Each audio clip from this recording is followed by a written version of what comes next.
I never thought divorce papers could be so loud. The way they hit my desk, that sharp slap of paper on wood. Everyone in the office heard it. 20 people, all of them looking, all of them pretending not to.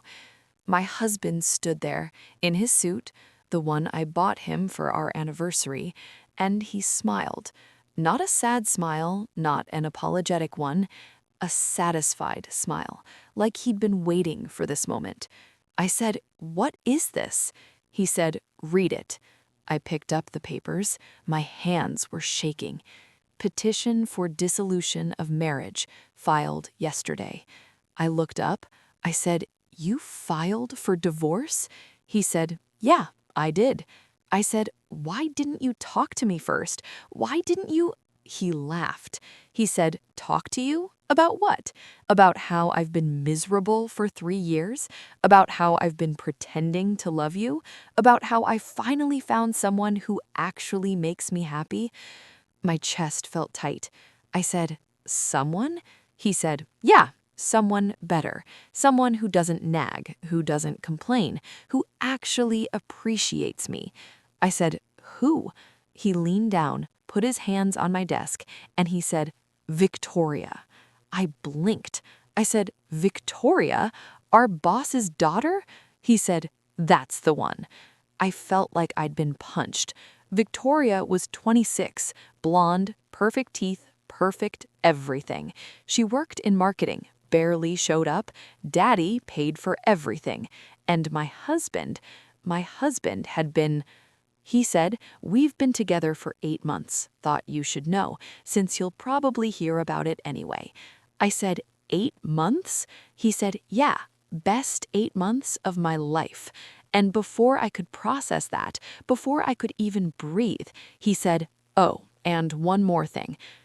You're fired." I said, "What?" He said, "You heard me. You're fired. Pack your stuff." I said, "You can't fire me." He said, "Actually, I can. Victoria's dad is retiring next month. He's handing the company over to her, and she doesn't want you here, so you're done." He stood up straight, adjusted his tie, and he said, "It's been real, but not really." And he walked away, just like that, left me sitting there with divorce papers and 20 pairs of eyes watching me fall apart. I sat there, frozen. The papers were still on my desk, mocking me. Someone coughed, awkward, uncomfortable. I looked around. Everyone went back to their screens, fast, like if they didn't see me, it wasn't real. I picked up the papers, read them again, like maybe I'd misunderstood. But no, it was clear. He wanted out. He wanted her. And he wanted me gone. My phone buzzed, a text from him. Already. It said, "Don't make this harder than it has to be. Just sign the papers, move out by the end of the month." I stared at it. My finger hovered over the reply button. But what would I even say? I stood up, grabbed my purse, walked to the bathroom, locked myself in a stall, and I let myself break. Just for a minute. I cried. Ugly crying. The kind where you can't breathe, where your whole body shakes. Because 8 months, he'd been lying to me for 8 months. Every morning, every kiss goodbye, every "I love you," all of it, lies. And Victoria, I'd smiled at her, said good morning, complimented her outfits, never knowing she was sleeping with my husband. I thought about the signs, the late nights, the business trips, the way he stopped touching me, stopped asking about my day. I thought we were just going through a rough patch. I thought we'd work it out. But he wasn't working on us. He was working on his exit plan. I heard the bathroom door open, footsteps. Someone knocked on my stall. A voice, quiet. It was Sarah, from accounting. She said, "Hey, you okay?" I said, "Yeah, I'm fine." She said, "No, you're not." I said, "Please, just leave me alone." She said, "Okay, but for what it's worth, he's an asshole, and everyone knows it. I heard her leave. I wiped my face, looked at myself in the mirror. Red eyes, smudged mascara. I looked destroyed, and I thought, this is what he wanted, to humiliate me, to break me in front of everyone, so he could ride off with his perfect new life. And before I go any further, if this story feels too close, if you've been there or you're there right now, hit subscribe because you need to hear how this ends. I splashed water on my face, fixed my makeup as best I could, and I walked back to my desk. He was gone, but Victoria was there, standing by the coffee machine, laughing with someone, like nothing happened, like she didn't just blow up my entire life. I wanted to scream, to throw something, but I didn't. I just sat down and I started packing my things. I pulled open my desk drawers, started putting things in a box, pictures, pens, a coffee mug that said "World's Okayest Wife." I stared at that mug. He'd given it to me as a joke 2 years ago. I thought it was funny then. Now it just felt cruel, like he'd been telling me the whole time that I was okay, not great, not enough, just okay. Sarah came over. She said, "You don't have to leave today." I said, "He told me I'm fired." She said, "He's not the boss. Not yet, anyway." I said, "It doesn't matter. I can't stay here, not with everyone knowing." She said, "Knowing what? That your husband's a cheating piece of trash? That's on him, not you." I said, "It doesn't feel that way." She sat on the edge of my desk. She said, "Can I tell you something?" I said, "Sure." She said, "Victoria's not what you think." I looked up. I said, "What do you mean?" She said, She's not a good person. None of us like her. She's rude, entitled, treats everyone like servants. Your husband, he didn't trade up. He traded sideways to someone just as shallow as he is." I said, "That doesn't make me feel better." She said, "I know, but it's true." I went back to packing, found a photo, me and him, our wedding day, 5 years ago. We looked happy. I looked happy. He looked, I don't know. I couldn't tell anymore. Were there signs even then? Was he already looking for a way out? Or did I do something? Did I push him away? Stop being enough? Stop being... I threw the photo in the trash. Sarah said, "Good." I said, "I gave him everything." She said, "I know." I said, "I worked 60-hour weeks, paid half the bills, cooked, cleaned, supported every stupid idea he ever had, and this is what I get?" She didn't say anything, because what could she say? I said, "When do you think it started?" She said, "What?" I said, "The affair. When do you think he decided I wasn't worth it anymore?" She said, "It doesn't matter." I said, "Yes, it does, because maybe if I knew, maybe I could have fixed it." She said, "You can't fix someone who doesn't want to be fixed." I said, "But maybe..." She cut me off. She said, "Stop. Stop blaming yourself. He made a choice. He chose to cheat. He chose to humiliate you. He chose to throw away 5 years like it meant nothing. That's on him, not you." I wanted to believe her, but all I could think was, what did Victoria have that I didn't? My phone rang. Unknown number. I almost didn't answer, but something made me pick up. I said, "Hello." A man's voice, older, familiar. He said, "This is Richard, my boss, Victoria's dad." My stomach dropped. I said, "Hi." He said, "I need to see you. In my office, now." I said, I'm packing my things." He said, "Leave them. Come now." He hung up. Sarah looked at me. She said, "What was that?" I said, "Richard wants to see me." She said, "Oh no." I said, "Yeah." She said, "Maybe he doesn't know. Maybe your husband didn't tell him yet." I said, "Or maybe he's calling me in to fire me himself, to make it official." She said, "You don't know that." I said, "What else would it be?" I stood up, smoothed my shirt. tried to look like I hadn't just been crying in a bathroom stall, walked to the elevator, pressed the button for the top floor. Executive suite. I'd only been up there a handful of times. It smelled different up there. Like leather and money. Richard's assistant wasn't at her desk. The door to his office was open. I knocked. He said, "Come in." I walked in. He was standing by the window, looking out at the city. He didn't turn around. He said, "Close the door." I did. He said, "Sit." I sat. My hands were shaking. I put them in my lap, tried to hide it. He finally turned around, looked at me. He looked tired, older than I remembered. He said, "I heard what happened." I said, "I'm sorry." He said, "Why are you apologizing?"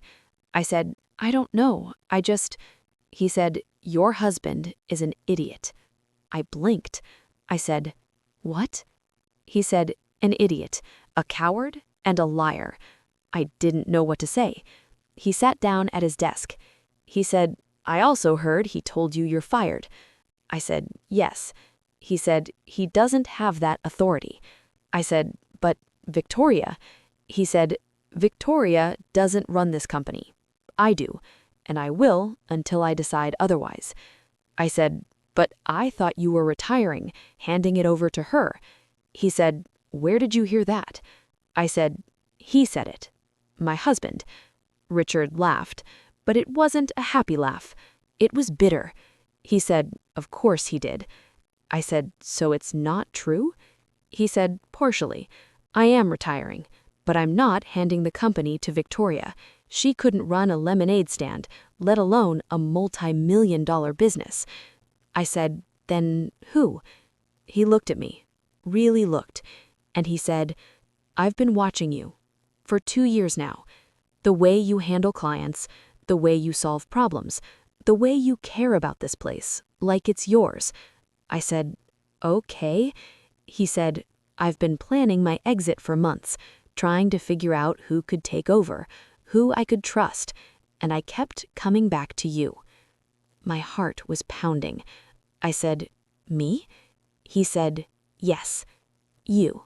I said, "I don't understand." He opened a drawer, pulled out a folder, thick, official looking. He slid it across the desk. He said, "Open it." I did. Inside, legal documents, stock certificates, transfer agreements, my name over and over. I said, "What is this?" He said, 51% of the company, transferred to you, effective today." I looked up. I said, "This is a joke." He said, "No, it's not." I said, "But why? Why me?" He leaned back in his chair. He said, "Because my daughter is a spoiled brat who's never worked a real day in her life. Because my son-in-law, your soon-to-be ex-husband, is a snake who's been stealing from me for 6 months." I said, "What?" He said, "I've known about the affair since it started. I've known about the embezzlement for 3 months, and I've been waiting to see what he'd do, if he'd come clean, if he'd do the right thing." He didn't. I said, "Embezzlement?" He said, $73,000, funneled through fake vendor accounts, probably planning to use it to start a new life with Victoria after he convinced her to marry him and cut me out. I felt dizzy. I said, "I had no idea." He said, "I know. That's why I'm giving this to you. Not her, not him, you." I said, I can't run a company." He said, "You've been running half of it already. You just didn't have the title or the pay." I said, "But..." He said, "I've watched you save deals that should have died. I've watched you mentor people, build teams, care about this place like it's your own, because it should be." I looked at the papers again. My name, majority shareholder, president and CEO, effective immediately. I said, "What about Victoria?" He said, "What about her?" I said, "She'll be furious." He said, "Good, maybe it'll teach her something." I said, And my husband?" He said, "Your ex-husband. He doesn't work here anymore. As of 10 minutes ago, I fired him." I stared at him.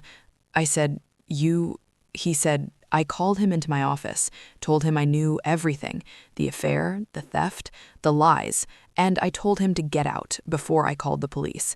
I said, what did he say? He said he begged, tried to blame you, said you were cold, distant, that he had no choice. I said, and you?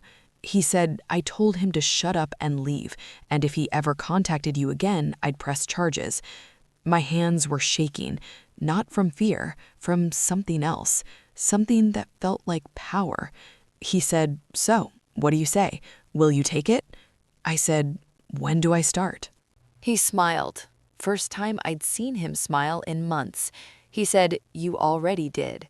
He stood up, walked to a cabinet, pulled out a bottle of scotch, 2 glasses, poured, handed me one. He said, to new beginnings. I said, I don't drink during work hours. He said, you're the boss now. You make the rules. I took the glass. We clinked. I sipped. It burned. He said, there's one more thing you should know. I said, what? He said, your husband, he's downstairs right now, packing his desk. He doesn't know about this yet, about you. I said, when will he find out? He said, that's up to you. You can tell him now, or you can wait. Let him figure it out. I said, what would you do? He said, I'd let him suffer, but I'm a vindictive old man. You're better than that. I said, am I? He laughed. He said, we'll see. He walked to the door, opened it. He said, your office is 2 doors down. Marie is moving your things up now. I said, wait, just like that? He said, just like that. Unless you want to say no, walk away, go home, cry about your failed marriage. I said, no. He said, no what? I said, no, I'm not walking away. He said, good, because I didn't think you would. I stood up, walked to the door, stopped. I said, thank you. He said, don't thank me, prove me right. I walked out, down the hall, past the conference room. Through the glass, I could see Victoria, on her phone, laughing, completely unaware. I walked to my new office. Marie was there, setting up my desk. She saw me. She said, congratulations. I said, did you know? She said, Richard told me this morning, asked me to prepare everything. I said, and you didn't think to warn me? She said, he wanted it to be a surprise. I said, well, mission accomplished. She said, how do you feel?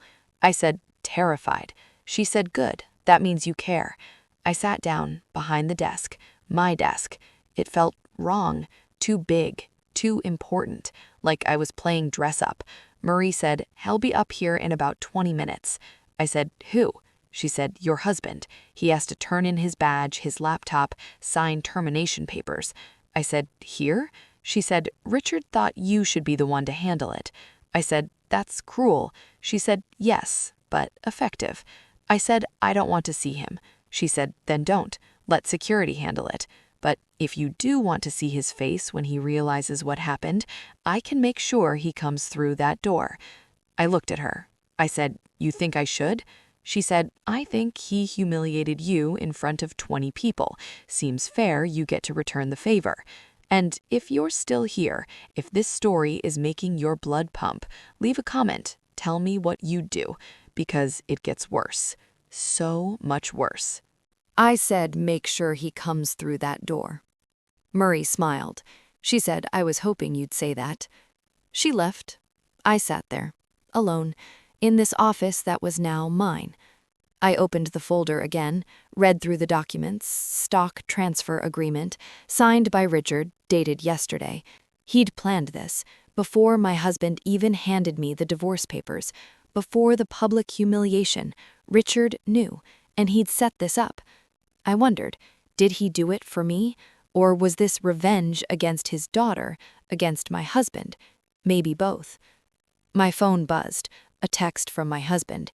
It said, I'm coming up to return my things. Don't make this awkward. I almost laughed. Don't make this awkward? Like he hadn't just destroyed our marriage in front of my coworkers? I texted back, said okay. Waited. 5 minutes. 10. Then I heard footsteps. The door opened. He walked in, carrying a box, his laptop, his badge. He stopped when he saw me. He said, what are you doing in here? I said, working. He said, this is Richard's office. I said, was. It's mine now. He laughed. He said, right, sure it is. I didn't respond, just looked at him. He said, seriously, what are you doing up here? Did he call you in to yell at you too? I said, no, he called me in to give me the company. His smile faded. He said, what? I said, 51%, majority shareholder, CEO, effective today. He said, you're lying. I opened the folder, turned it around, showed him. He stepped closer, read it. His face went white. He said, this is a joke. I said, no, it's not. He said, he can't do this. He can't just. I said, he can, and he did. He said, but Victoria, she's supposed to. I said, she's not getting anything. He told me himself, she couldn't run a lemonade stand. He slammed the box down on my desk. He said, this is because of you. You went crying to him, played the victim. I said, I didn't say a word to him. He said, then how? I said, he's known about you and Victoria for 8 months, about the money you stole for 3 months, and he was waiting to see if you'd do the right thing. You didn't. His jaw clenched. He said, I didn't steal anything. I said, $73,000, fake vendor accounts. Ring a bell? He said, that's a misunderstanding. I said, no, it's theft, and he was going to press charges, but I told him not to. He blinked. He said, you what? I said, I told him not to, because I don't want you in prison. I just want you gone. He stared at me, like he was seeing me for the first time. He said, you're serious? I said, completely. He said, you can't do this. I said, I already did. He said, I'll fight this. I'll get a lawyer. I said, go ahead. Fight a CEO with unlimited legal resources. See how that works out for you. He said, this is insane. You don't know how to run a company. I said, maybe not, but I know how to not steal from it, so I'm already doing better than you. He said, you're going to regret this. I said, you said that already. This morning, when you handed me divorce papers. Funny how things change. He said, Victoria's not going to let this happen. I said, Victoria doesn't have a choice. Neither do you. He picked up the box. His hands were shaking. He said, I loved you. You know that, right? I said, no, you loved what I did for you. There's a difference. He said, that's not fair. I said, fair? You want to talk about fair? You cheated on me for 8 months. You humiliated me in front of my coworkers. You tried to fire me. You stole money to fund your new life. And you're talking to me about fair? He said, I made mistakes. I said, no, you made choices, and now you get to live with them. He said, what about us? What about our marriage? I said, there is no us. Sign the papers, move out, and stay away from me. He said, where am I supposed to go? I said, I don't know. Victoria's place? Figure it out. He said, she kicked me out. I felt a laugh bubble up. I couldn't stop it. I said, what? He said, when her dad told her what I did, the stealing, she said she didn't want anything to do with me, that I embarrassed her. I said, so let me get this straight. You left me for her, got fired, lost everything, and she dumped you all in one day? He didn't answer. I said, that's poetic. He said, this isn't funny. I said, no, it's hilarious. He said, I have nowhere to go, no job, no money. I said, you should have thought of that before you decided to blow up your life. He said, please, I said, no, I don't care what you need. You didn't care what I needed when you were sleeping with her, when you were stealing, when you were planning your exit. So no, I'm not helping you. He said, I'll tell everyone. I'll go to the press. I said, and say what? That you're a thief and a cheater, and your ex-wife runs the company you got fired from? Please, do it. I'd love the publicity. He stood there, defeated, small. I said, security is waiting downstairs. They'll escort you out. He said, I really did love you once. I said, I don't believe you, but even if I did, it doesn't matter anymore. He left. The door closed behind him, and I sat there, waiting to feel something. Victory, relief, satisfaction. But all I felt was empty. I picked up my phone, called Richard. He answered immediately. He said, "How'd it go?" I said, "He's gone." He said, "Good. How do you feel?" I said, "Numb." He said, "That'll pass." I said, "When?" He said, "When you stop thinking about him and start thinking about what comes next." I said, "What does come next?" He said, "You run this company. You make it better. You prove to everyone, including yourself, that you deserve this." I hung up, looked around the office, at the mahogany desk, the view, the power, and I thought, do I deserve this? Or did I just get lucky? My phone buzzed. A text from Victoria. It said, "We need to talk." I didn't respond. Another text. This one said, "I know what you did. You manipulated my father." I typed back, said, "I didn't do anything. Your boyfriend did." She said, "Ex-boyfriend, and you're a liar." I said, "Believe what you want." She said, "I'm coming up there." I said, "Security won't let you." She said, "We'll see about that." I called downstairs. Security desk. I said, "This is..." I paused. I still wasn't used to it. I said, "This is the CEO. If Victoria Richards tries to come up to the executive floor, don't let her." The guard said, "Yes, ma'am. Understood." I hung up. Waited. 10 minutes later, my phone rang. Victoria. I answered. I said, "What?" She was screaming. She said, "You can't keep me out of my father's building." I said, "It's not his building anymore. It's mine." She said, "This is ridiculous. He's lost his mind."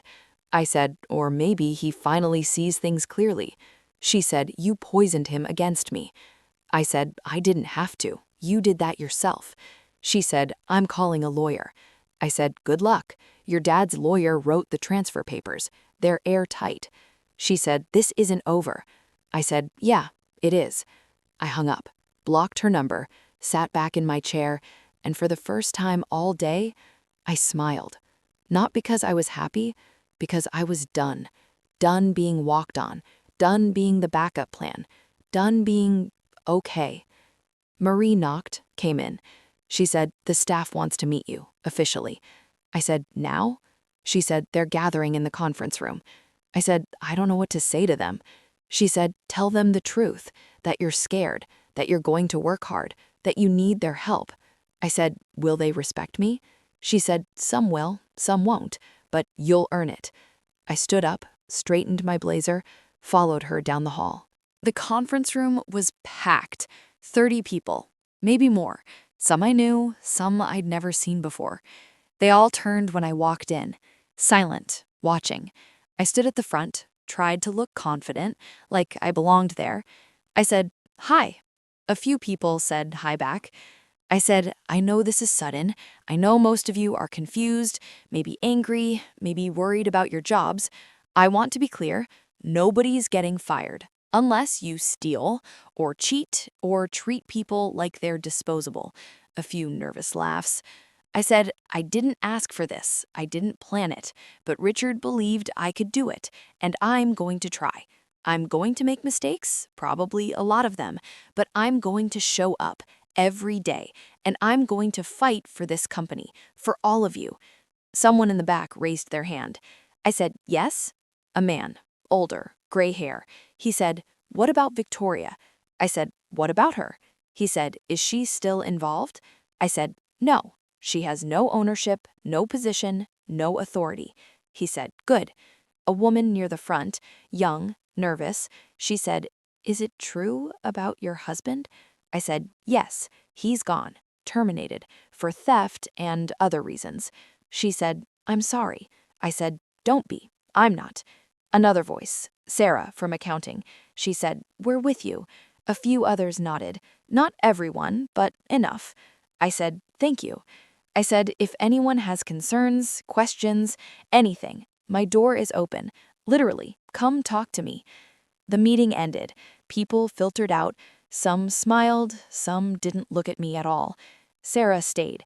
She said, "That was good." I said, "I felt like I was going to throw up." She said, "You didn't show it." I said, "Do you think they believe me?" She said, "Some of them. The rest, you'll have to prove it." I said, how? She said, by being better than he was, which shouldn't be hard. I went back to my office, sat down. My computer was already set up. Email, calendar, everything. I opened my inbox. 200 unread messages. I started going through them. Clients, vendors, internal staff. One caught my eye. Subject line said, congratulations, I think. I opened it. It was from a client, Jacob, big account. He said, I heard about the transition. Richard told me you're taking over. I'm cautiously optimistic, but I need to know, are you going to honor our contract, or am I going to have to start over with someone new? I typed back, said our contract stands, nothing changes except who signs the invoices. He replied immediately, said good, because your husband tried to renegotiate terms last month, wanted to cut our services by 30%, charge us more. I told him no, he didn't like that. I stared at the screen. I said out loud, what else did you do? I kept reading, found 3 more emails from different clients, all saying similar things, that my husband had been pushing them, demanding more money, threatening to drop them. I called Richard. I said, did you know he was alienating clients? He said, I suspected. I said, why didn't you stop him? He said, I was waiting to see how bad it got, to see if you'd notice. I said, I didn't. He said, you weren't in a position to. Now you are. Fix it. He hung up, and I realized this was bigger than I thought. I spent the next 3 hours calling clients, apologizing, reassuring them, promising things would be different. Some were understanding, some were skeptical. One hung up on me, said he didn't want to deal with anyone from this company ever again. I marked him as lost, moved on. By 6 p.m., I was exhausted. My head hurt, my eyes burned. I looked at my phone. 17 missed calls, all from the same number, my husband. I didn't listen to the voicemails, just blocked him. Marie knocked. She said, you should go home. I said, I can't. There's too much to do. She said, it'll be here tomorrow. I said, what if I can't do this? What if Richard made a mistake? She said, then you'll fail, and you'll get back up, and you'll try again. I said, that's not reassuring. She said, it's honest. Go home, eat something, sleep, come back tomorrow. I packed up, grabbed my bag, took the elevator down. The lobby was empty, just the security guard. He nodded at me. I walked to my car, sat in the driver's seat, and I just sat there, staring at nothing. My phone rang. Unknown number. I answered. I said, hello? A woman's voice, crying. She said, is this her? Is this the woman who stole my daughter's life? I said, who is this? She said, I'm Victoria's mother, and you need to stay away from my family. I said, I didn't do anything to your family. She said, you manipulated Richard, you seduced him, turned him against his own daughter. I laughed. I couldn't help it. I said, seduced him? He's 70. She said, I know what women like you do. You use your feminine wiles to get what you want. I said, I used my work ethic and my brain. Your daughter's boyfriend used his access to steal money. Maybe focus on that? She said, don't you dare talk about. I hung up, blocked the number, started the car, drove home. Our home, mine and his. Except it wasn't ours anymore. It was just mine. I pulled into the driveway. His car was there. I froze. I thought Richard said he was gone. I got out, walked to the front door, unlocked it. He was inside, sitting on the couch, in the dark. I said, what are you doing here? He said, I live here. I said, not anymore. He said, it's my house too. I said, we're getting divorced. You need to leave. He said, I have nowhere to go. I already told you. I said, that's not my problem. He stood up. He said, please, just let me stay until I figure things out. I'll sleep in the guest room. You won't even know I'm here. I said, no. He said, I'm begging you. I said, you should have thought about that before you humiliated me, before you tried to destroy my career, before you. He cut me off. He said, I made a mistake, okay? I know that now. I said, a mistake? You had an 8-month affair. You stole money. You handed me divorce papers at work. He said, I was angry, confused. Victoria, she made me think. I said, don't. Don't blame her. You made your choices. He said, and I'm sorry. I'm so sorry. Can't we try to fix this? I stared at him, and I said, get out. He didn't move. He said, I'm not leaving. I said, yes, you are. He said, you can't make me. I said, actually, I can. This house is in my name. My name only. Remember, you said we didn't need both names on the deed, that it was easier this way. He would pale. He said, that was before. I said, before what? Before you decided I wasn't worth keeping? Before you threw me away? Now it's convenient? Funny how that works. He said, where am I supposed to sleep tonight? I said, I don't care. A hotel, your car, the street, anywhere but here. He said, you're being cruel. I said, I'm being fair. He said, this isn't you. You're not like this. I said, you're right. I wasn't. But you changed that. He grabbed his jacket, walked to the door, stopped.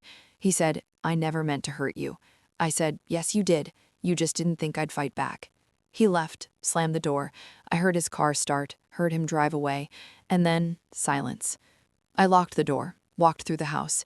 It felt different now, empty, but not in a bad way, in a clean way, like someone had cleared out the trash. I went to the bedroom, our bedroom, looked at the bed.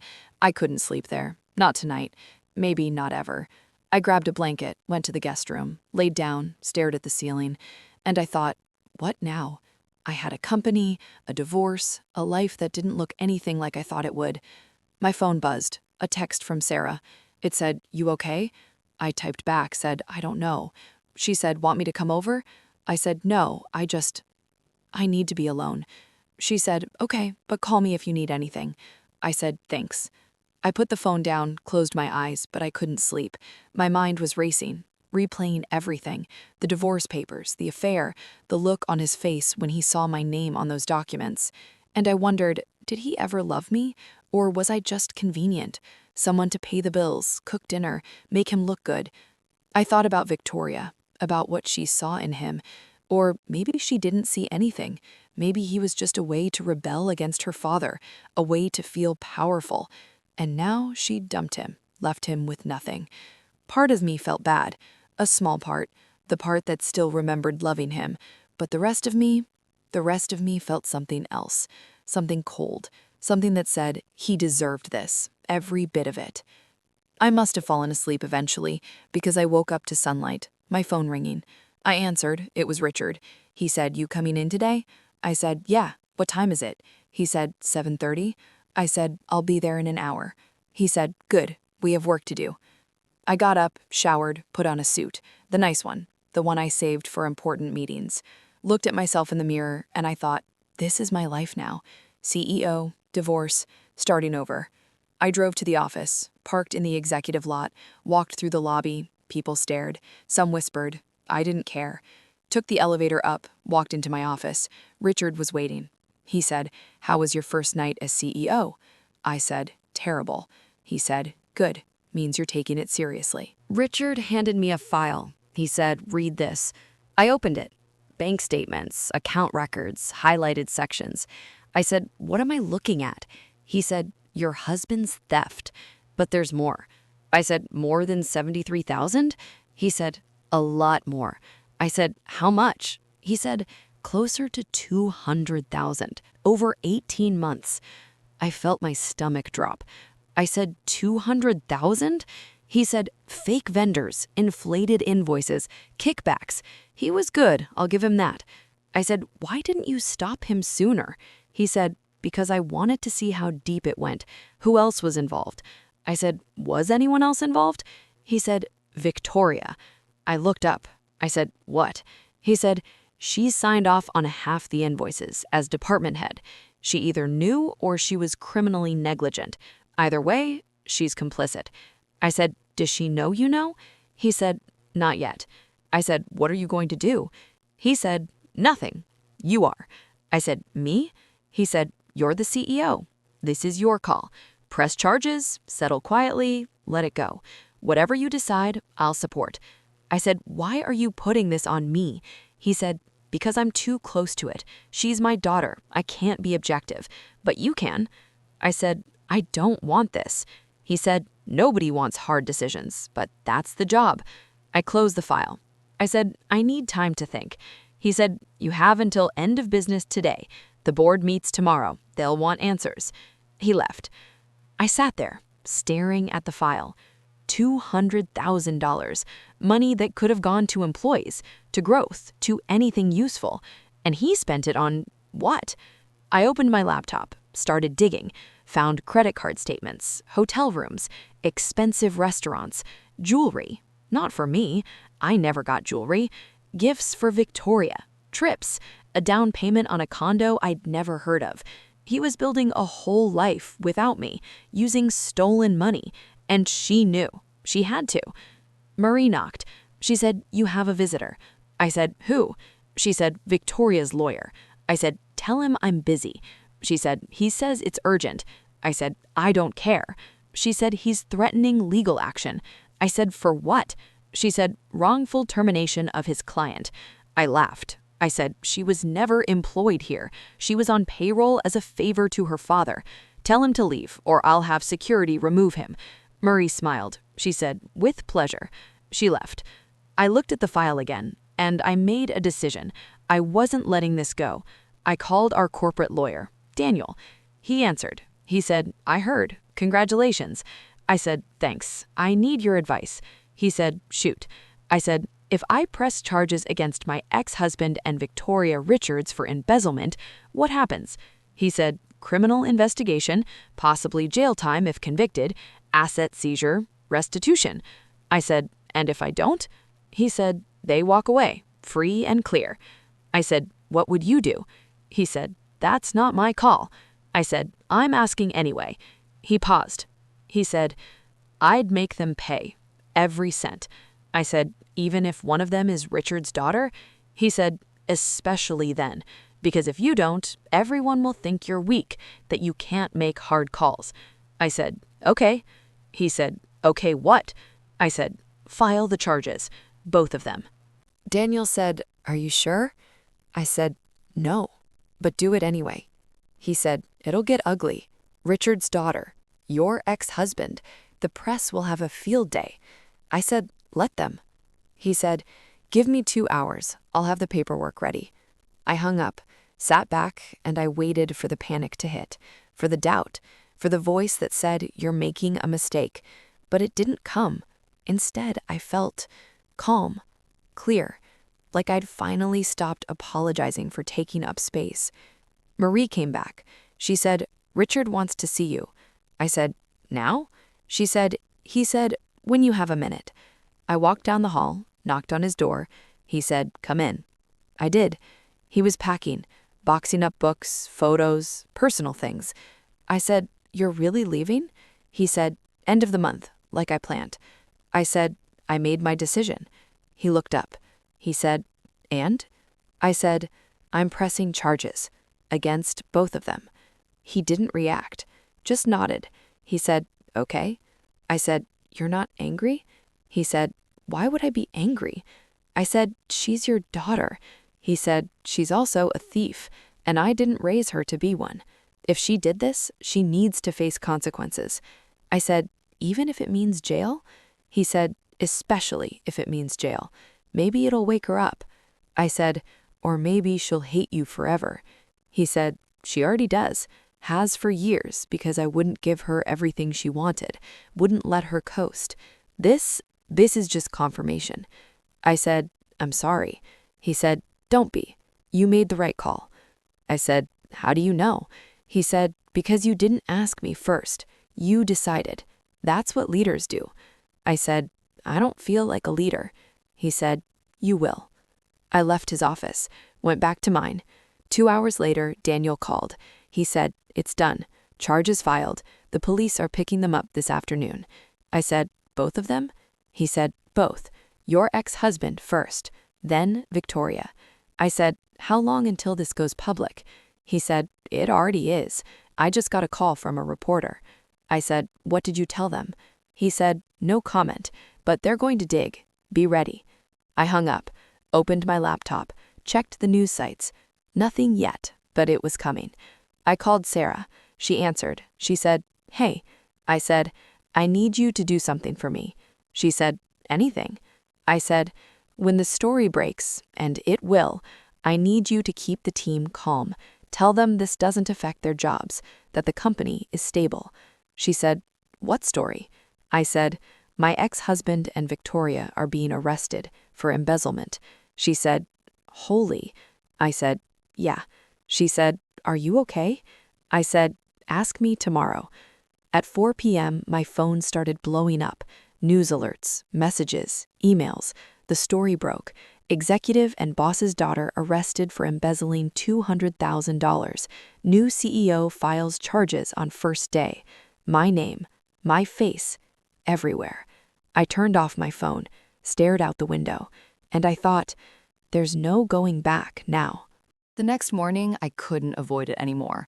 I turned my phone back on, 300 notifications, texts, emails, voicemails, news outlets requesting interviews. My husband's number? Blocked, but he'd called from other phones 16 times. I deleted them all without listening. There was one message I did open, from my mother. She lived in Oregon. We talked maybe twice a year. She said, "I saw the news. Are you okay? Call me." I didn't call. I got dressed, drove to the office. There were reporters outside, cameras, microphones. They swarmed my car when I pulled up, shouting questions. "Is it true you pressed charges against your own husband? Did you know about the affair before you became CEO? Are you seeking revenge?" I kept my head down, walked through them. Security cleared a path. I got inside, took the elevator up. The office was quiet, too quiet. People were working, but they were watching me, whispering. I walked to my office, closed the door, sat down. My hands were shaking. There was a knock. "Marie." She said, "The board wants to meet with you." I said, "When?" She said, "Now." I said, "I thought the meeting was today, later." She said, "They moved it up." I said, "Why?" She said, "Because of the arrests, the publicity. They want to make sure you know what you're doing." I said, "Do I have a choice?" She said, "No."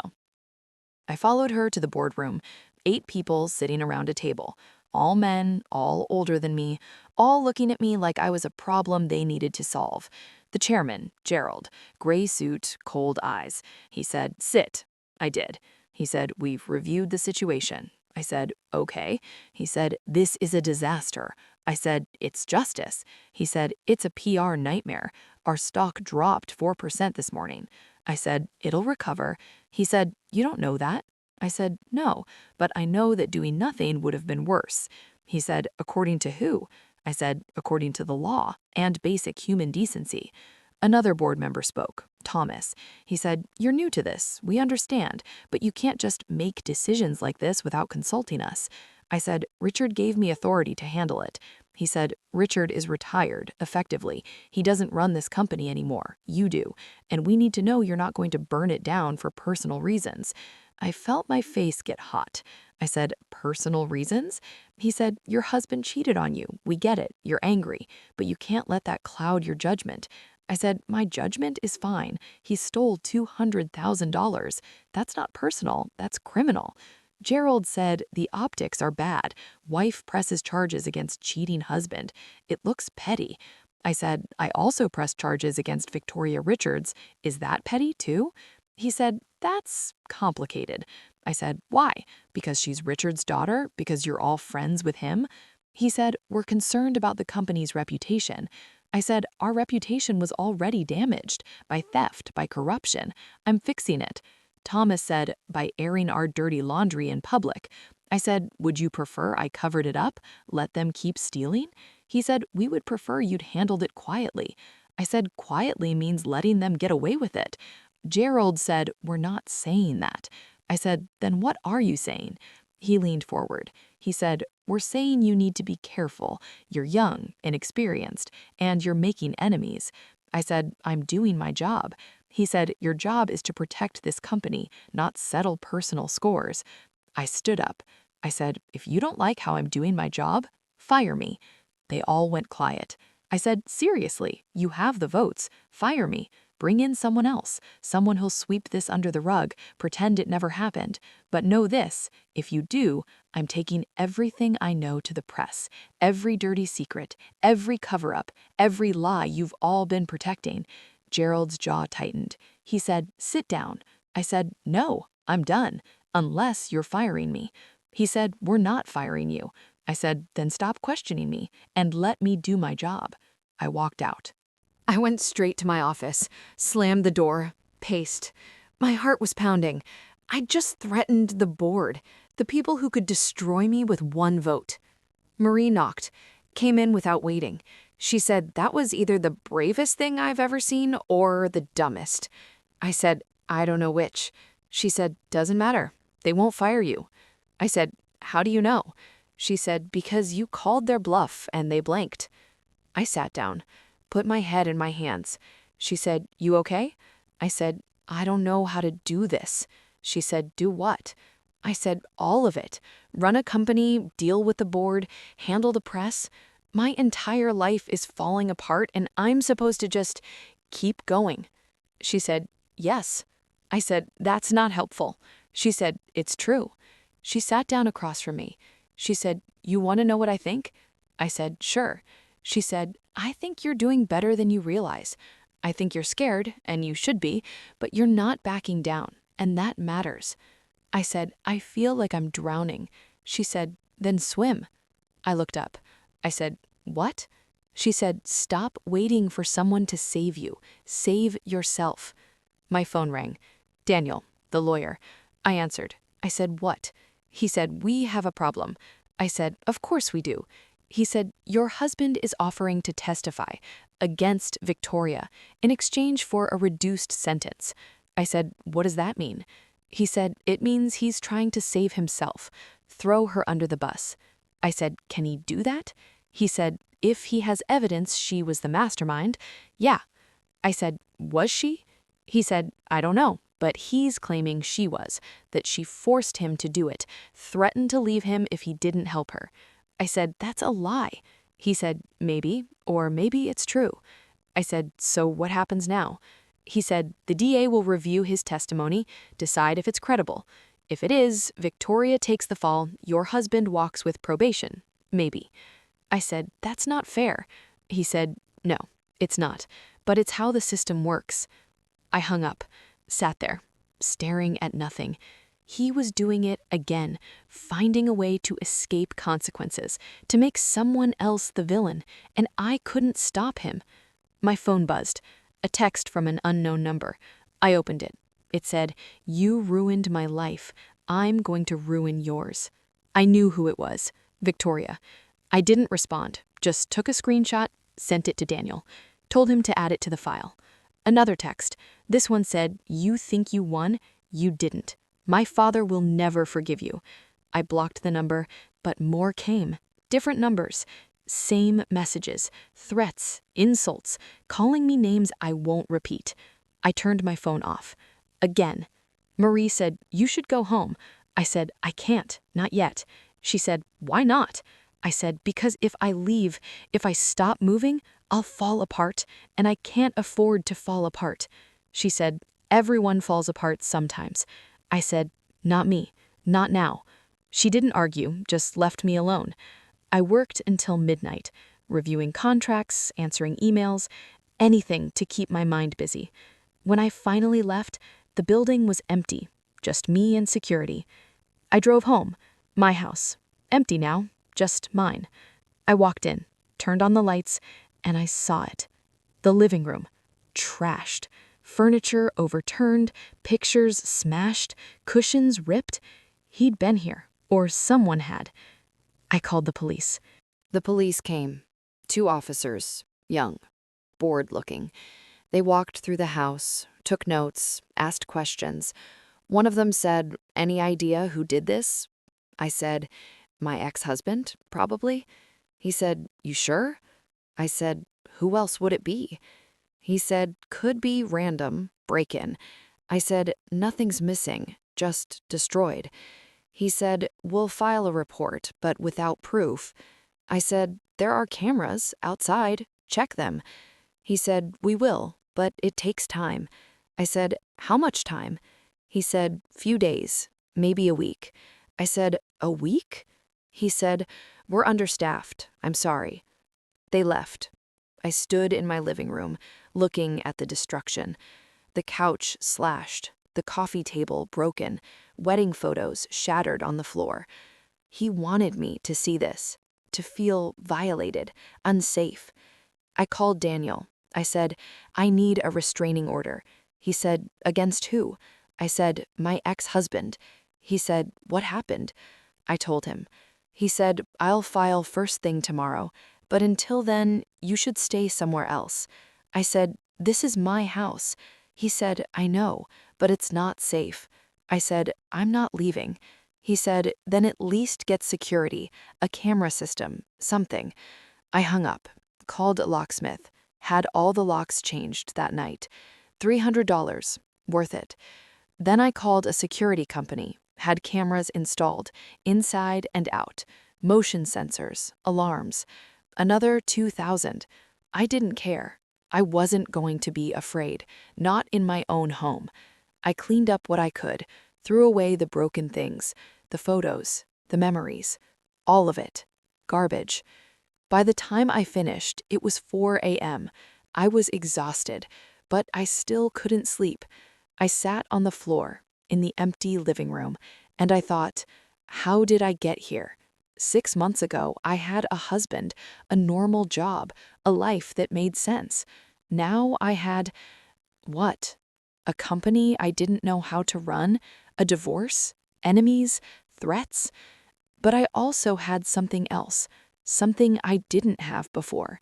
Power, the ability to fight back, to say no, to decide my own future.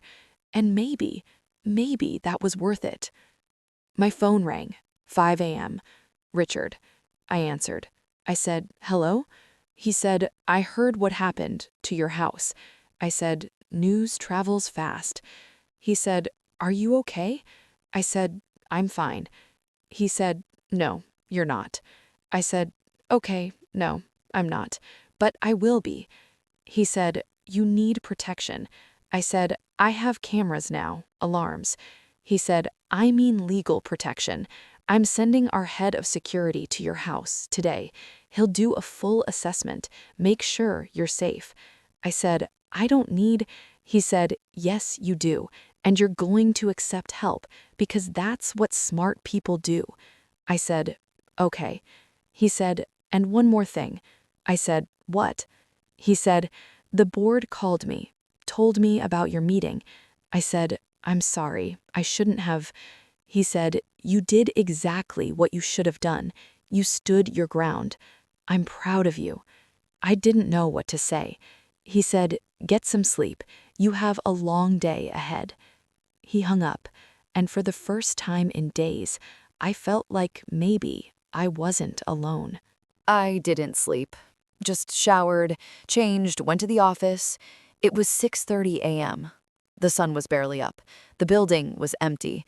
I liked it that way. Quiet, no eyes watching, no whispers. I made coffee, sat at my desk, started working. At 8, the office started filling up. People arriving, settling in, pretending everything was normal. But it wasn't. I could feel it. The tension, the uncertainty. At 9, Marie knocked. She said, you have a visitor. I said, who? She said, Victoria's mother, again. I said, I thought security had her on the no entry list. Marie said, she's not trying to come up. She's in the parking lot with a sign. I said, what? I walked to the window, looked down. There she was, standing on the sidewalk, holding a poster board. It said, my daughter is innocent. This woman is a liar. People were stopping, taking pictures. I said, how long has she been there? Marie said, since 7. I said, call the police, have her removed. Marie said, are you sure? That'll just make it worse, more publicity. I said, I don't care, she's trespassing. Marie nodded, left. 20 minutes later, a police car showed up. They talked to her. She argued, pointed at the building, at my window, like she knew I was watching. Eventually, they made her leave, but the damage was done. Photos were already online, comments, people taking sides. My phone buzzed, a message from my lawyer, Daniel. He said, "We need to talk." I called him. I said, "What now?" He said, "Your husband's testimony. The DA accepted it." I said, "What does that mean?" He said, "It means Victoria's being charged as the primary conspirator. Your husband gets immunity in exchange for cooperating." I said, "That's insane." He said, "That's the deal they made." I said, "So he walks free?" He said, "Not completely. He'll have probation, community service, but no jail time." I said, "And her?" He said, "If convicted, 5 to 10 years." I felt sick. Not because I cared about Victoria, but because he won. Again. He lied, manipulated, threw someone else under the bus, and the system rewarded him. I said, "There has to be something we can do." Daniel said, "Like what?" I said, "I don't know. Prove he's lying." He said, "Unless you have evidence, there's nothing." I hung up, and I thought about it. Evidence. Did I have any? I opened my laptop, started searching. Old emails, messages, anything that showed he was involved, that he wasn't just some innocent victim. I found something, an email from 18 months ago, from him to Victoria. Subject line said, "Wire transfer." Body said, "Did you get the payment? Vendor account like we discussed. Let me know." I forwarded it to Daniel. I said, "Does this help?" He called back immediately. He said, "Where did you get this?" I said, "His old work email. It's still on the server." He said, "This proves he knew, that he was actively involved." I said, "Can you use it?" He said, "I'm sending it to the DA right now." I said, "Will it change anything?" He said, "It should." An hour later, Daniel called again. He said, "The deal's off." I said, "What?" He said, "The DA saw the email. Your husband lied, said he didn't know what was happening. This proves he did." I said, "So what happens now?" He said, "They're both being charged equally. No immunity, no deals." I said, "Good." He said, "You sound relieved." I said, "I am." He said, "Why?" I said, "Because I'm tired of watching him get away with things." The rest of the week was chaos. News crews, reporters, articles dissecting every detail. My marriage, the affair, the theft, the arrests. People I'd never met had opinions about me. Some called me brave, some called me vindictive, a scorned woman on a power trip. I stopped reading the comments, stopped watching the news, just focused on work, on keeping the company stable, on proving I deserved to be there. Friday afternoon, Marie knocked. She said, "Someone's here to see you." I said, "Who?" She hesitated. She said, "Victoria."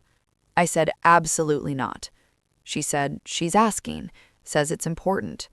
I said, "I don't care." She said, "She looks different, broken." I don't know. I thought about it. Part of me wanted to say no, to let her suffer, but another part, the part that was exhausted from fighting, that part was curious. I said, "Fine, 5 minutes." Marie left, came back with Victoria. She looked terrible. No makeup, hair pulled back, clothes wrinkled, nothing like the polished princess I remembered. She sat down, didn't look at me. I said, "You have 5 minutes." She said, "I know you hate me." I said, "I don't hate you. I don't think about you enough to hate you." She flinched. She said, "I didn't know about the stealing, not all of it." I said, "I don't believe you." She said, "I know, but it's true. He told me it was bonuses, commissions he'd earned. I didn't question it." I said, "You signed off on invoices." She said, "Because he told me to, because I trusted him." I said, "That's not an excuse." She said, "I know." I said, "Then why are you here?" She looked up. Her eyes were red. She said, "Because I'm sorry." I stared at her. I said, "Sorry?" She said, "I'm sorry for the affair, for what we did to you, For, for everything. I said, "You're only sorry because you got caught." She said, "Maybe, but I'm still sorry." I said, "What do you want from me? Forgiveness?" She said, "No, I don't deserve that. I wanted you to know that I didn't understand what I was destroying, who you were. I thought you were just in the way." I said, "I was his wife." She said, "I know, and I convinced myself that didn't matter, that if he loved me, it meant you didn't deserve him, but I was wrong." I said, "Yeah, you were." She said, "He's a liar. You know that, right?" I said, "I'm aware." She said, "He told me you were cold, unloving, that you didn't appreciate him." I said, "And you believed him?" She said, "I wanted to, because it made me feel less guilty." I said, "You should feel guilty." She said, "I do, every day." I said, "Good." She stood up. She said, "I know you pressed charges, and I know I'm probably going to jail." I said, "Probably." She said, "I deserve it." I said, "Yeah, you do." She walked to the door, stopped. She said, "He doesn't love me. You should know that." I said, "What?" She said, "When they arrested him, when he realized he might go to jail, he told them it was all my idea, that I seduced him, forced him to help me, that he was a victim." I said, "I know." She said, "And you still think I'm the villain?" I said, "You're both villains, just different kinds." She nodded. She said, "For what it's worth, you're better off without him." I said, "I know that too." She left, and I sat there, feeling strange, not satisfied, not vindicated, just tired.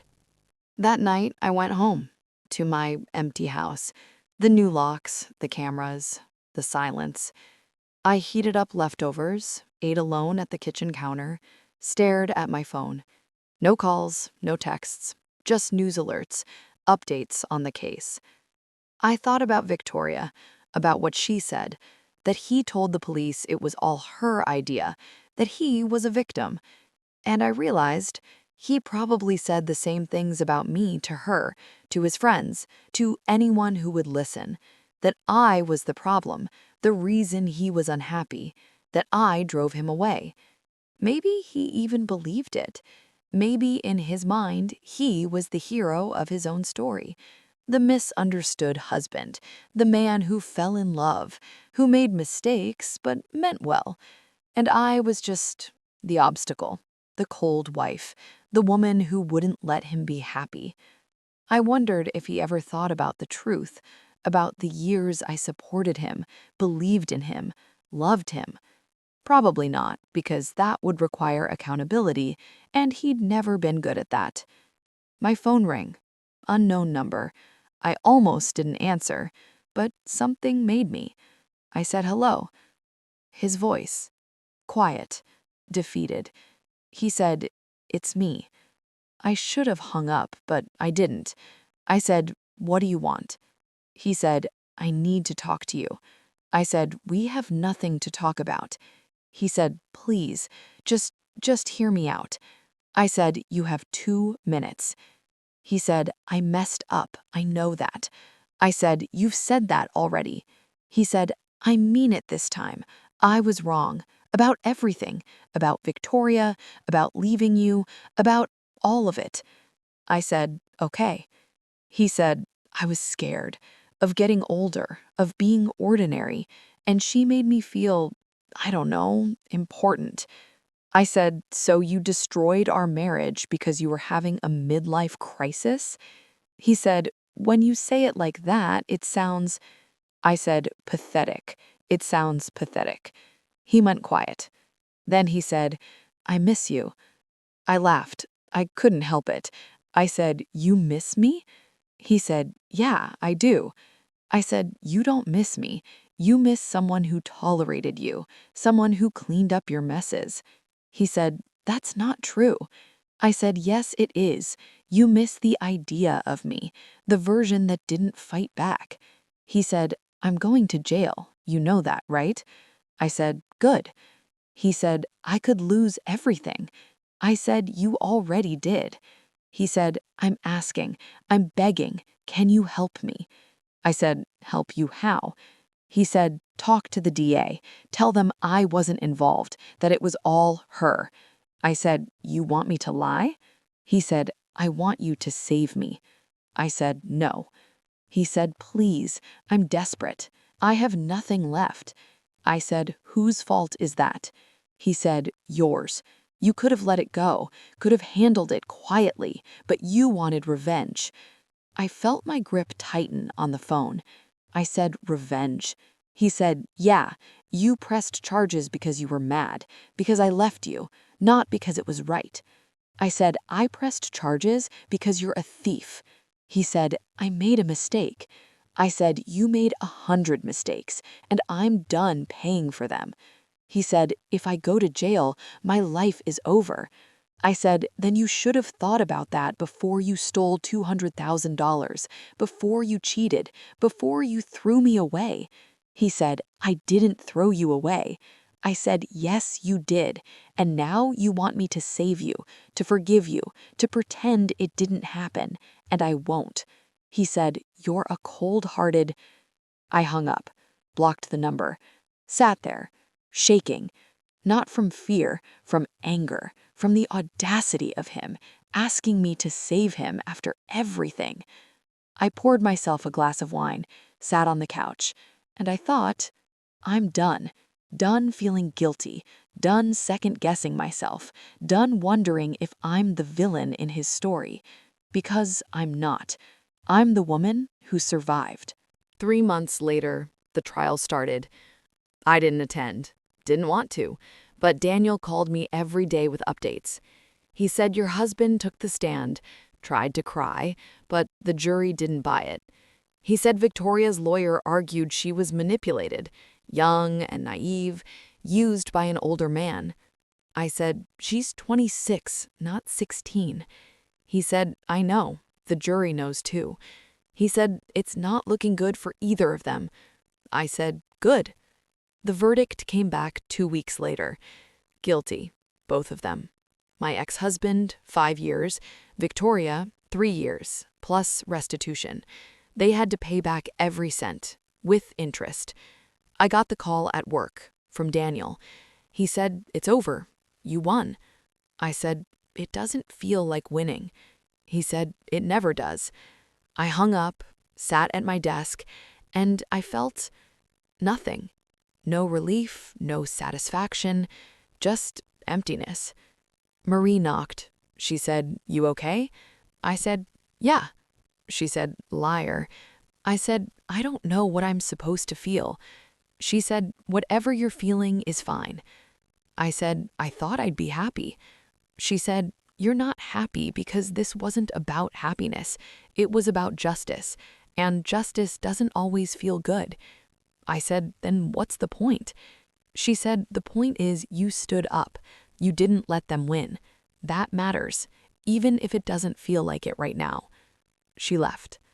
I looked around my office, at the view, the desk, the life I'd built, and I thought, is this what I wanted? A company, power, respect, but no one to share it with, no one waiting at home, no one who cared if I succeeded or failed. My phone buzzed, a text from Richard.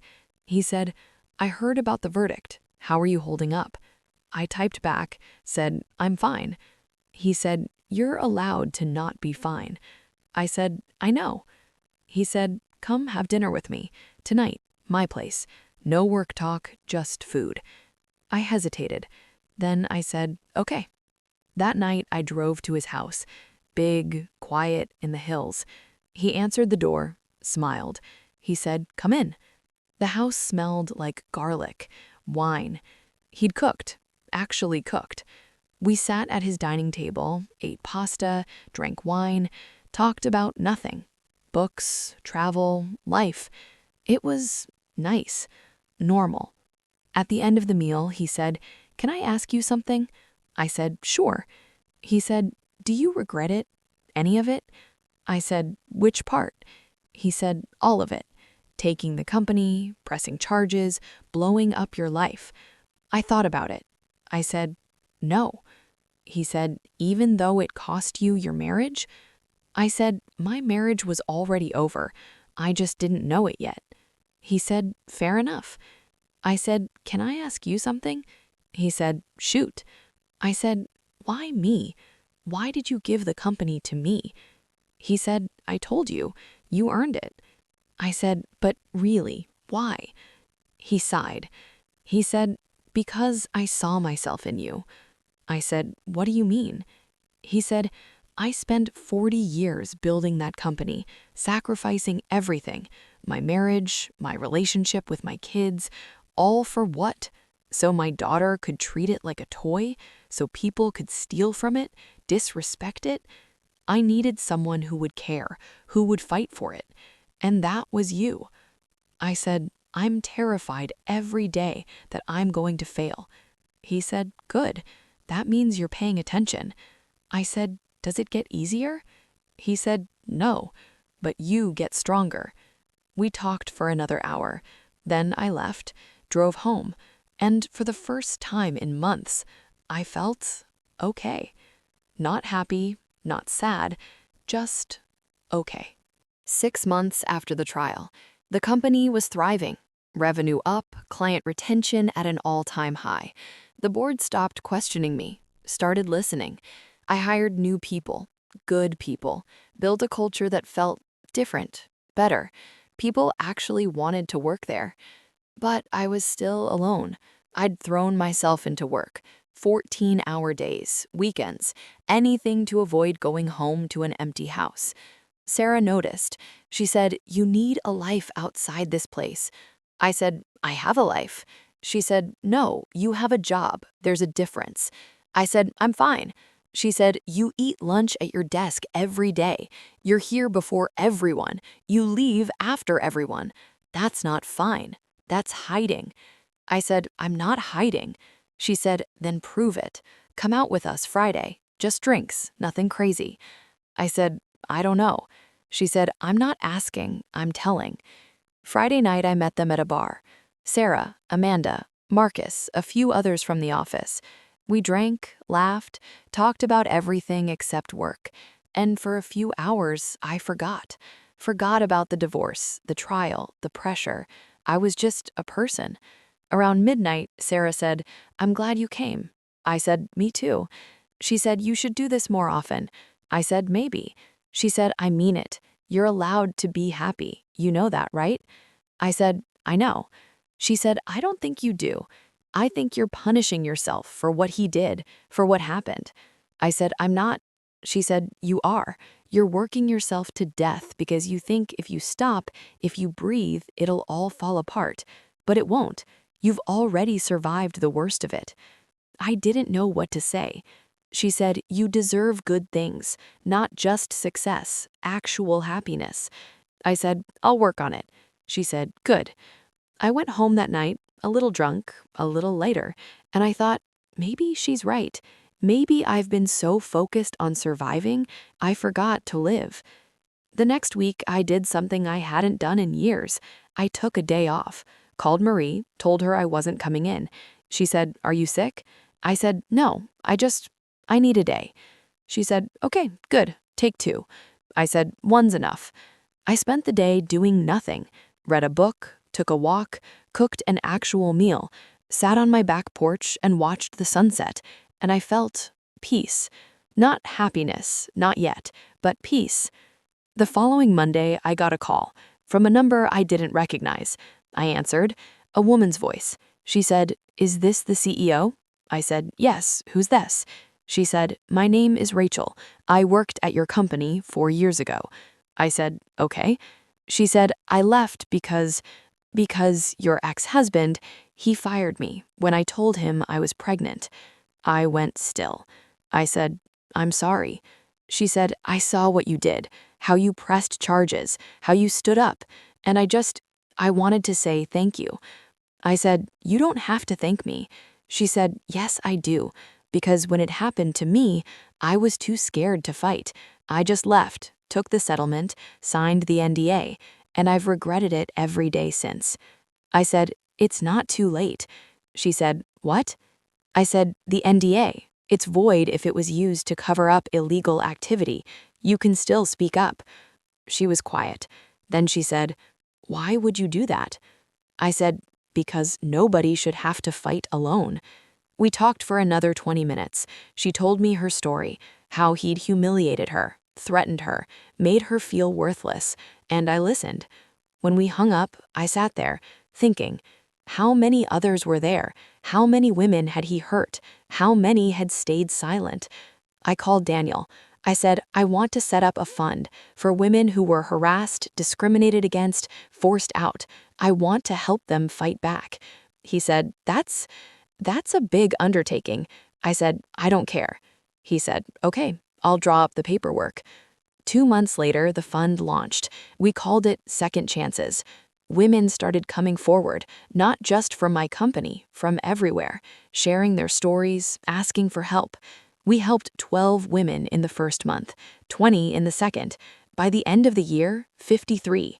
Some won their cases, some didn't, but all of them said the same thing. "Thank you for believing me." And for the first time since this whole nightmare started, I felt like it meant something. A year after becoming CEO, I got an unexpected visitor. Marie said, "There's someone here, won't give a name, just says you'll want to see them." I said, "I'm not in the mood for games." She said, "I think you should take this one." I said, "Fine, send them in." The door opened. My ex-husband walked in. I froze. He looked different, thinner, older, tired. I said, "What are you doing here?" He said, "They let me out. Early release, good behavior." I said, "Congratulations, now leave." He said, "I need 5 minutes."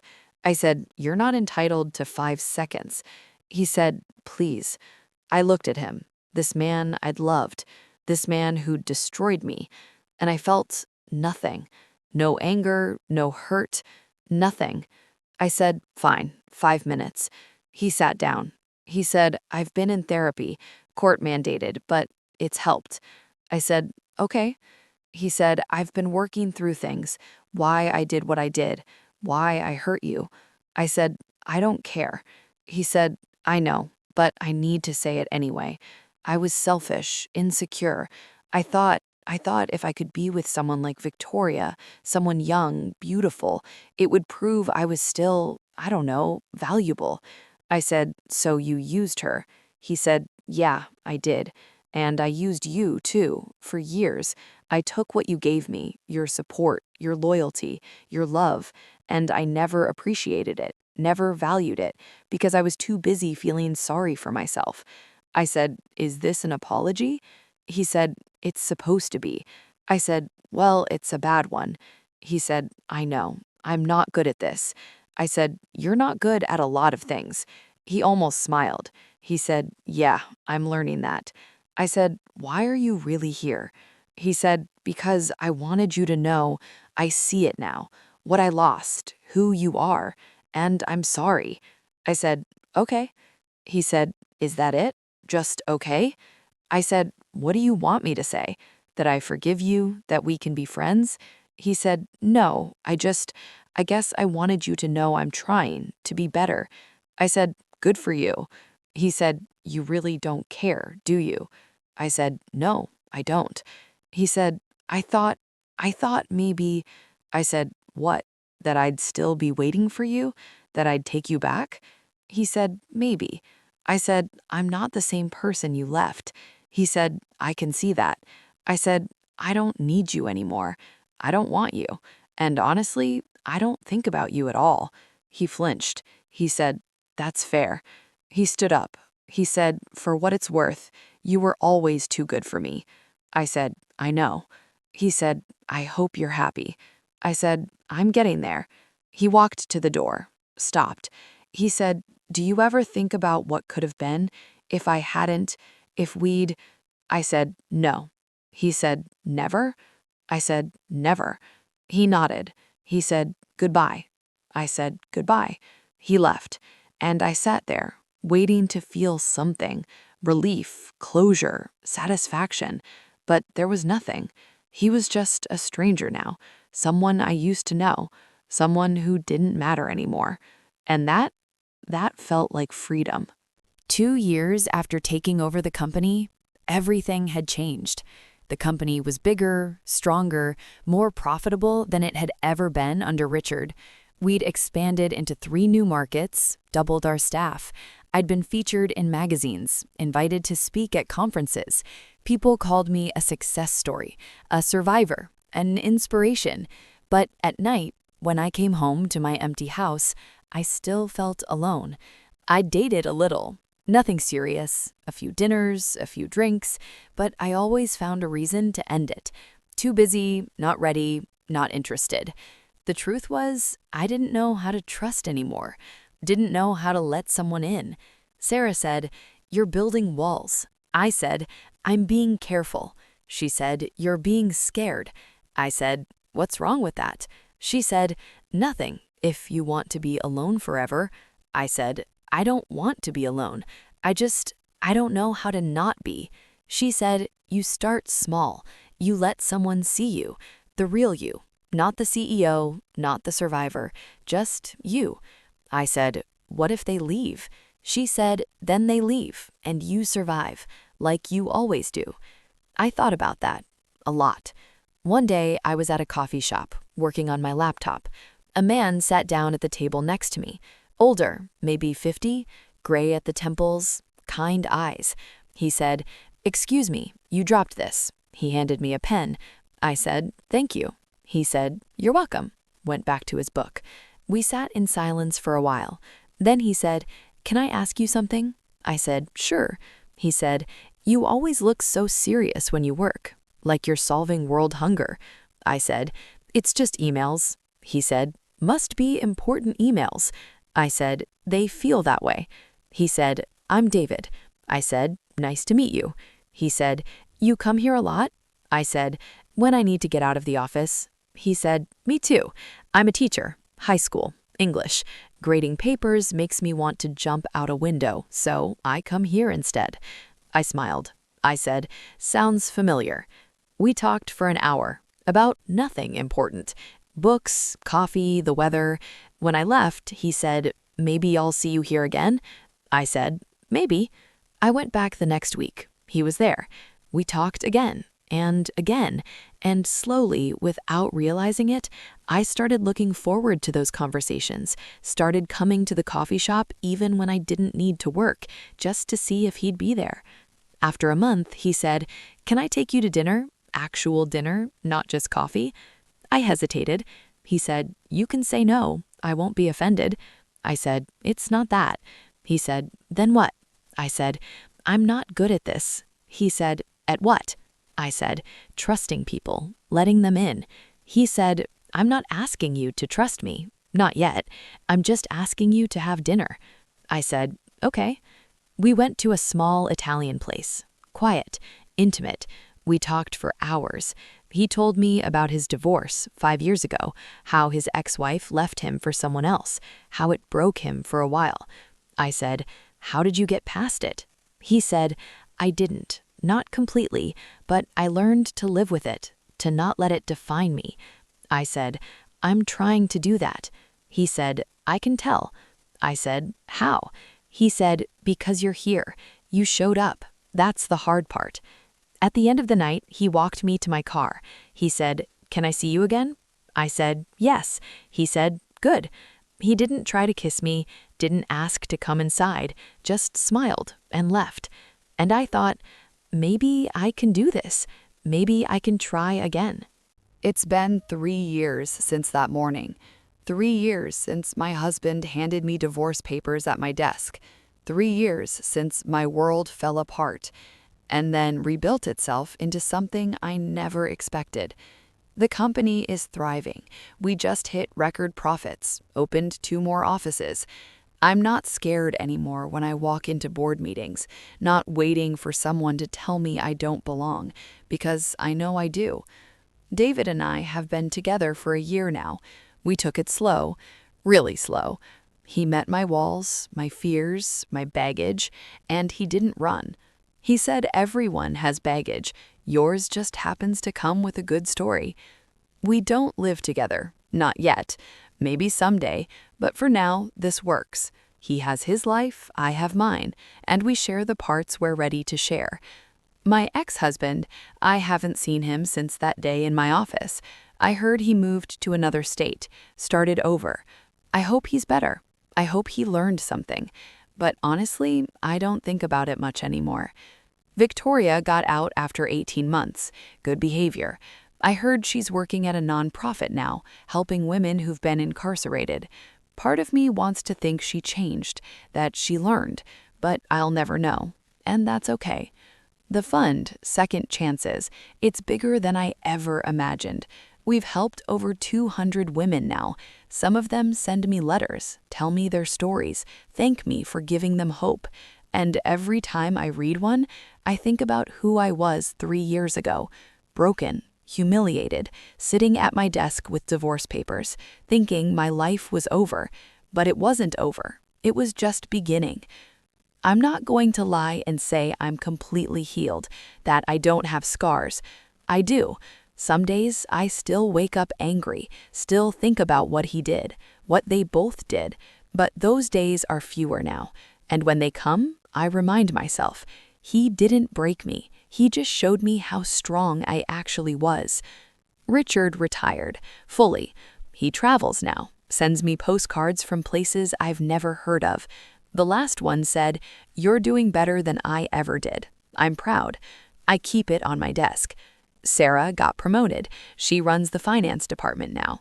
She still tells me to take days off, to live a little, and sometimes I actually listen. Last week, I did something I never thought I'd do. I went back to that coffee shop, the one where my husband handed me those papers. I sat at the same table, ordered the same drink, and I looked around at the people working, talking, living their lives, and I thought, I survived this. I didn't just survive, I won. Not because I destroyed him, not because I got revenge, but because I chose myself. I chose to fight, to stand up, to rebuild, and that's something no one can take from me. So if you're listening to this, if you're in a moment where someone betrayed you, where someone made you feel worthless, where someone tried to erase you, I need you to hear this. They don't get to write your story. You do. And your story doesn't end when they leave. It begins. It begins when you decide you're worth fighting for, when you stop shrinking, stop apologizing, stop waiting for someone to save you, because you don't need saving. You need to remember who you were before they made you forget. I did, and my life isn't perfect. It's messy, it's complicated, it's still healing, but it's mine, and that's enough. If this story meant something to you, if it reminded you that you're stronger than you think, leave a comment, tell me your story, because you're not alone, and neither am I.